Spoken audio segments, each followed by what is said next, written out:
Hello guys, ఎలా ఉన్నారు? ఈరోజు నేను ఈజీగా ఆనపకాయ పెరుగు పచ్చడి ఎలా తయారు చేయాలో చూపించబోతున్నానండి. ఫస్ట్గా ఆనపకాయని ఇలా చిన్న చిన్న ముక్కలుగా కట్ చేసుకోవాలి. మీ దగ్గర ఏదైనా చాపర్ కానీ ఇలాంటిది ఏదైనా ఉంటే దీంట్లో చాప్ చేసుకోండి, లేదంటే మిక్సీలో వేసి పీసెస్ కింద చేసుకోండి. నేనైతే చాప్ చేస్తున్నాను. ఇలా నేను చాపర్లోకి తీసుకున్నానండి. చూసారా, ఇలా చాప్ చేస్తే ఇలా చిన్న చిన్న పీసెస్ కింద అవుతుందండి.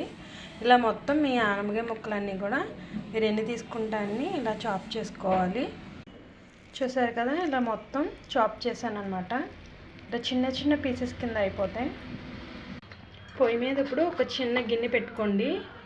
మీకు సరిపడినంత గిన్నె పెట్టుకుని తాలింపు పెట్టుకోండి. జీలకర్ర, ఆవాలు, సాయిపప్పు,